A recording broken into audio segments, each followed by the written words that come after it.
they are just randomly selling our players, and it's kind of frustrating because You don't wait for me, 'cause I keep breathing fire. I won't wait for you, 'cause you keep telling lies. I keep going high, she keeps going low. At the end of the day, she's gone. But you don't wait for me, 'cause I keep breathing fire.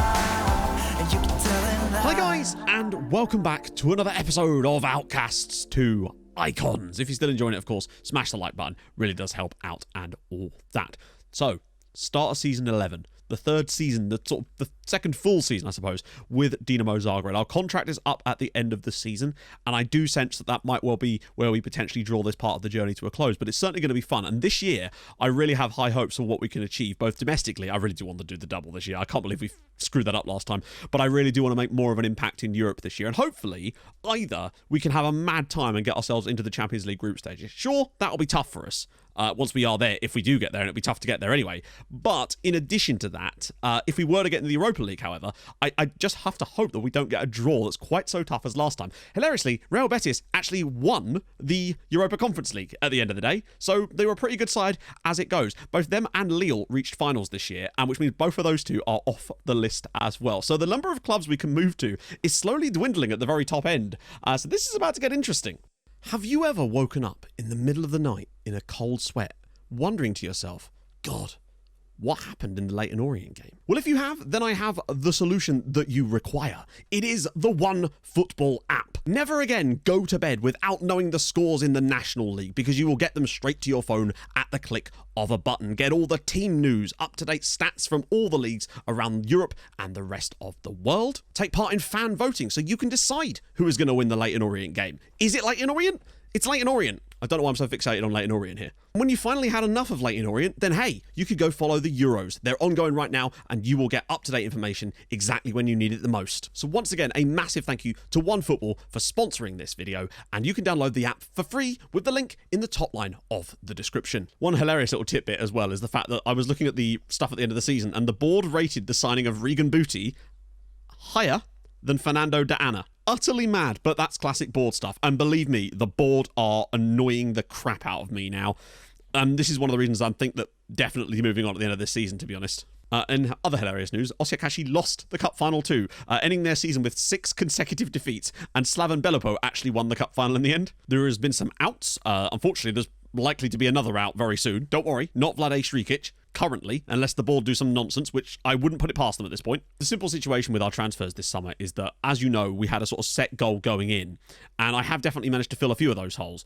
But there's a couple of positions that I'm down to like 7th or 8th choice now. We have just been losing out on every single player. There was a brilliant wide playmaker option I found. He was being released by Mönchengladbach in Germany, and I thought, perfect. No one else was interested in this guy for some reason, because he was awesome. Polish lad called not Szymanski, I can't remember his actual name. Kowalczyk, I think it was. And we put the bid in. Transfer, gave him really good contract, because I just wanted to get this deal done quickly, and then it hangs, and it hangs, and it hangs, and then he moves to Dundee United.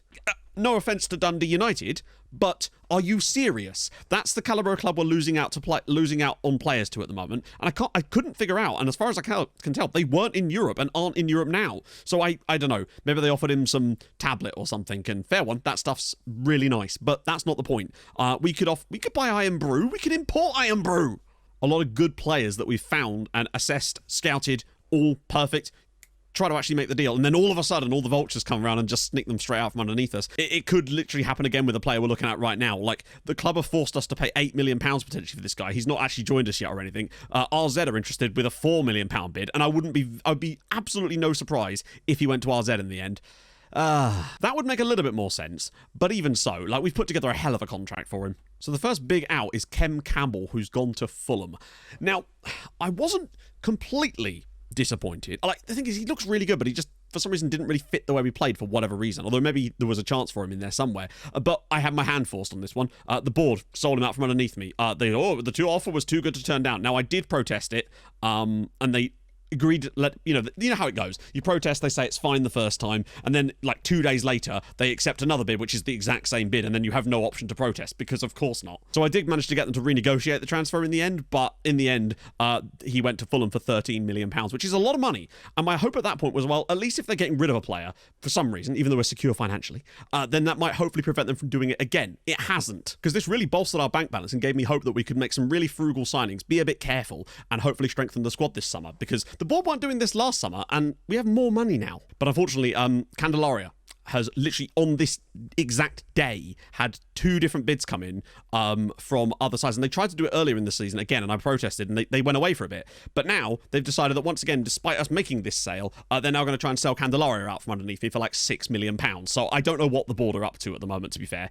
They are just randomly selling our players, and it's kind of frustrating because but at least we've had some money coming in. So now, on to the ins, which I feel like is more important, but Candelaria is almost certainly going to leave the club, which means I now have to go find another left-back. The first in is Anthony Abubakar. He's, I saw him, was being released by Spezia, thought we'd take a crack on him on a free transfer. He's coming. He wasn't anything good in the end. But on a free, can't really go wrong there. He's got some okay attributes, I just don't think the ceiling's there. Swedish central midfielder, has actually got 5 caps for Sweden.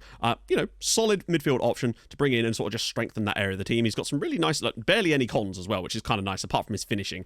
Perhaps not as high on here as, eventually, when he actually came in, it was 3.5 stars and 4 stars, but you know how these things sort of fluctuate. I still think there's a good player here, and I'm sure he'll find some game time for us and really bolster that part of the team out. Another free transfer was Ricardo Silva. So technically, we haven't actually, if we do lose Candelaria, then Ricardo Silva can come in. Again, free transfer, 23 years old from Porto. He's not bad, but he's not spectacular. It was just one of those ones where I'm like, well, he's free. I'll bring him in. We can loan him out, see what he's like, take a little risk on a player like that. Although we did have to play a little bit in wages, but I was happy to do so. There's a lot of clubs circling, trying to get him on loan, like some big clubs as well. So they obviously see something in him. Next up is a signing I'm a lot more pleased with. This is Lazar Jivanovic. Now, he is Serbian, and I am aware of the sort of political geopoliticals of the Croatia-Serbian relations. However, I went and looked, and there's like 100 players that are Serbian playing in the Croatian league in this save. Now, whether that's entirely realistic, I don't know. It's one of those things where he was a free transfer from Vojvodina, and we picked him up on a free transfer. And I really felt like getting this guy, this was one of the deals I'd already had done. And yeah, I think he's an excellent footballer. And as you can see from the things downstairs, the season stats, he has already netted a couple of goals for us off the bench, which is a nice start to his career at the club. He's a solid player, nothing special. He's not Streakic levels, but he's actually a pretty good player to go with it. And to get him on a free transfer, a player of this kind of caliber, I wasn't going to say no to that. Next up is a signing I am very, very happy with. This is Welshman Pete Cartwright, who's coming on a free transfer from Liverpool.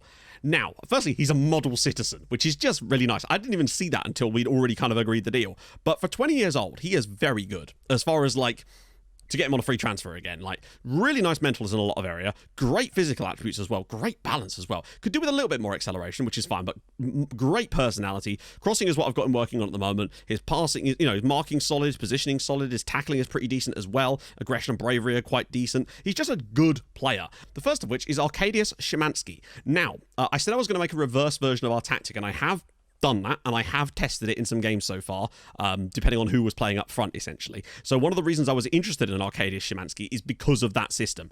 So he is left only, which means that obviously if we were to play him up here in the other side, in the non-reversed version, he may not fit in perfectly, but he does fit in perfectly should we decide to play him there in the reversed version. He kind of becomes the wide playmaker on the left-hand side, should that be something that we're particularly interested in. Now, I am still looking at other players, of course, and I have got an option on the right that may take a bit of retraining, but I think it's worth it. So this was a £2 million deal from Lech Poznan. I don't think it's a fantastic piece of business for us, but I think he's a solid player, and at 25 years old, you're kind of going to get what you're going to get at this point. But there were definitely better players out there, but sadly, this is what we had to end up with in the end, because every time we tried to put a bid on this player, they just left to go to somewhere else. We also brought in Frank Bakayoko on a loan deal from Marseille. Now, again, not spectacular here, but he's actually pretty good. And the main reason, again, I went for Frank is because he is either-footed. He has a strong right foot and a strong left foot. Good physical attributes. Finishing does lack a little bit with decent dribbling. Good. He's not bad in the basic things. Really, other than his dribbling, he's actually a pretty good inside forward. Sorry, other than his finishing, he's actually a pretty good inside forward. And I think this underestimates him a little bit. But the key thing for me is that because he's got good both feet, he could play as the wide playmaker on that side, the wide playmaker on this side. Could play as an inside forward or a winger on either side of the other areas and even through the middle in other areas too. And now for the biggest deal to date. This is Ivo Palinek, who's come in from Pribram in the Czech Republic. Now, this is a strange one because obviously I was focusing on certain positions in the transfer window and I wasn't really looking at central midfielders beyond what we already had. And I still technically am not with this guy. I have a plan for him. We bought him in. He's cost in total 5.75 million, but that's with clauses. So, you know, it actually only costs us about 2 point something million up front. The key thing for me is obviously he could play as the advanced midfielder or play slightly deeper.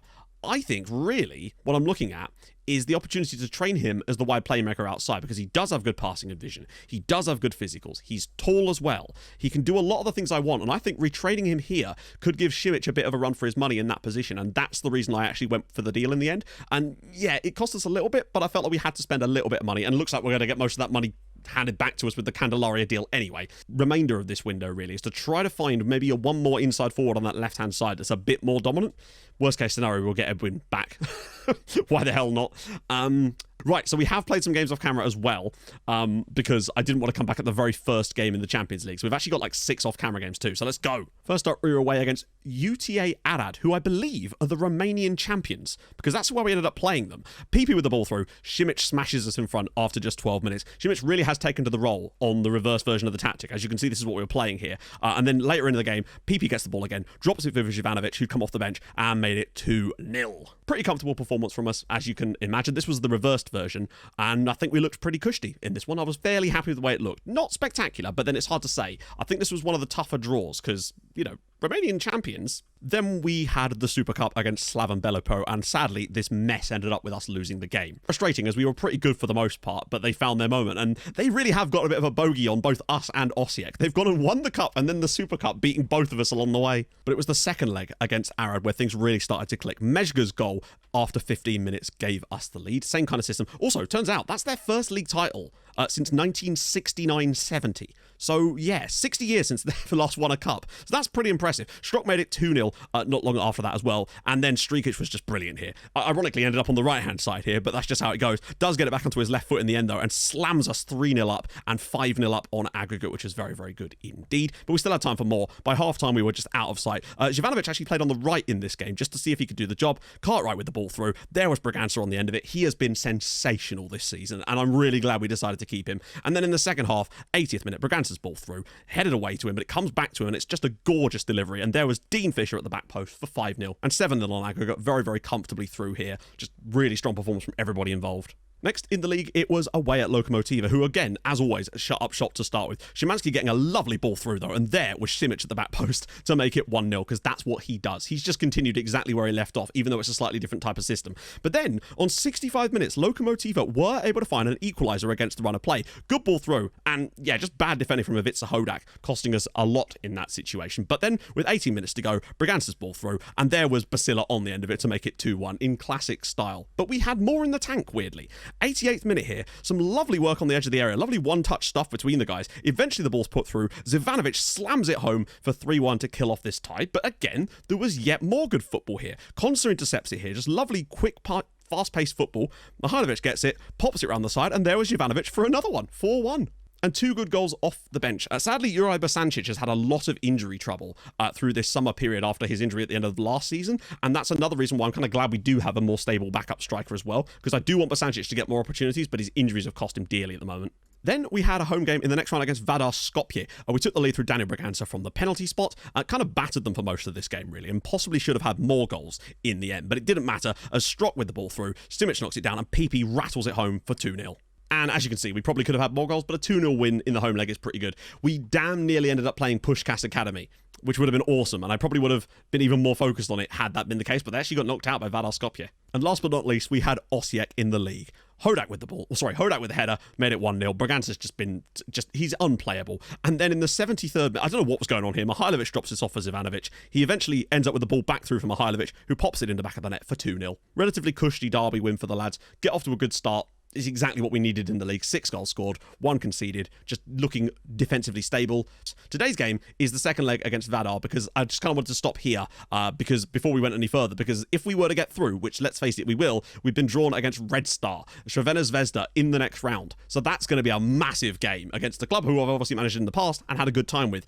Second leg against Vadar. Bakayoko obviously sadly can't be registered for this game. Now, because Streakic is back, I've switched it back over to this version. So this is essentially the difference. It's just OTI 6. So all it does is it just reverses everything, including the side in which we are focusing the play down. Even though I switched it to the middle quite a lot, that's the big change. So because Streakic is back fit again today. He had a little injury knock. I'm going to go back to him and we'll go back to the new version on this left-hand side. So he's back on his left foot. Mihailovic is in. Szymanski works perfectly. Not playing Pavlic as a Metsala. No, that's not happening. He is phenomenal and has a new contract, but not playing him as a Mez. In fact, PP should definitely be starting here. Braganza's a bit knackered, so that's fine. He won't get to play. Basila and Hodak for now is fine as well. Mezga, both him and Mihailovic have looked good in pre-season. I think I want Gigovic on the bench, though. Just needs to work that match sharpness up a little bit first. Now, I'd prefer to play Simic instead of Jovanovic. However, Simic, obviously, he doesn't have the best natural fitness, and as a result of that, he tends not to be able to play the Saturday-Wednesday situation. But he is very good when he does play. Obviously, with this being a complete reversal, it does present some issues with people being slightly on the wrong feet, particularly Pavlic, who I don't believe plays as well in this style. But still, just getting Streakic into chances on his correct foot a lot more often, hopefully we'll see some response out of it. But it's a test anyway. And for all we know, this could be Candelaria's last game for the club. And it's a shame because I've really, really liked him. And we would have to probably sign someone. Although I feel like Georgi Yorga could step up. It's a good ball as well. And Dawson's there. And they've scored. Jonathan Dawson has given Vadar Skopje the lead. They did nothing. This reminds me a bit of that HJK game where we hammered them and only got a 1-goal lead in that first leg. And here we are now. We cannot afford to go out of this round. I don't know what happens if we go out of this round, but I can't imagine it's anything good. Plus, the board might not be very happy. Todorovsky with a great ball through a Dawson. Just great finish from Jonathan Dawson. He's an Englishman that actually came through at Vadar Skopje. Oh, God. For the love of Christ, guys, do not do this. Stilyanovsky with the ball through. And it's headed... Oh, God. What on earth's happened? 14 minutes gone. What are we doing? Vadar Skopje 2... Dinamo Zagreb 0, and inside 15 minutes here, I thought this chance had gone. It's a great save from Mizrahi, but how is he... Oh my goodness me. Come on, lads. Pull your fingers out your asses here. This is ridiculous. I mean, as things currently stand, it's been a pretty even game, hilariously. As things currently stand, it is not guaranteed anything. It's going to extra time currently. I'm getting Jovanovic off because he's had a terrible first half. I'm going to get Daniel Mezga on the right-hand side here to complement rather than detract. And, I mean, if we score, I'll feel a lot more confident. But, a single goal, we could be out here. Pavlic to take this corner. With no Braganza on the pitch, we're going to have to rely on Dinko! Oh, my God. Like, we've been dominant in this game ever since they... Oh, my God, we damn near gave them a goal there. The goalkeeper's missed it too. Still got 27 minutes. We just need a goal. Cartwright. Mezga! Yes! Daniel Mezga off the bench to hopefully give us the goal that puts us in the next round. They've caused us a lot more trouble. I mean, to be fair, in the whole game, they haven't. But in that opening 14 minutes, they've caused us way more trouble than I ever expected. Good work from Cartwright. Mezga's in total space, so it's a great finish from Danny Mez. Oh, thank goodness for that. They need 2 more, which they could still get, whips it in. Mezga's knocked down. And Tony Mihailovic's shot is well blocked. Mezga's been excellent since coming off the bench. I think we made the right choice by subbing him on at half-time. He has definitely made the difference there. We honestly could have had 2 goals because of his work. As Basila blocked, and on the rebound, Vlade Streakic has equalised on the night for us. It's 4-2, and we've pulled this game back to, I think, where we probably hoped it would be at the beginning of this one. I can't believe we had such a scare, though. It's now 4-2. They need 5 goals in the next 8 minutes, or 3 rather. Comes to Vlade Streakic. Nice to see him slot that away with his right, no less. So here we go. It looks like we are going to end up drawing away from home, which is somewhat disappointing when you consider the performance levels on the night. But hey, that start just hit us bang, bang. And I was very concerned that we might have been going out of Europe there. Dinko Pavlic was actually man of the match in the end. Wow, that's a hell of a performance from him. I don't know where that's come from. But in the end, we still actually played okay on the night. Just that weird start to the game really did cost us. And I was concerned that we might actually screw that up. So we do go through to play Red Star in the next round. Mizrahi had a bad day. He nearly dropped one for a 3rd goal at one point. So we will play Red Star in the next episode. That's not going to be easy. They're a good side, but we're better, we think. Although, given what happened in the last game, honestly not sure about that. Bit of a weird one, but nice to see Streakic and Mezga grabbing themselves some goals. We've started off okay. I still want to strengthen this squad a tiny little bit more, but we've got to be careful because I'm worried about the board selling our players out from underneath us. And the last thing we need is to get to the final day of the transfer window and then for them to go, oh yeah, we sold Vlade Streakic for 10 million quid. You know how they can be. So, if you've enjoyed this episode, and I hope you have, drop a like on it. That would be stupendous. If you're new to the channel, subscribe. That'd be gorgeous too. I stream on Twitch Tuesdays, Thursdays, and Saturdays, so go follow there as well. And I'll see you guys tomorrow for more madness. Thank you so much for watching. Hold your gun. Capybara. Bye-bye.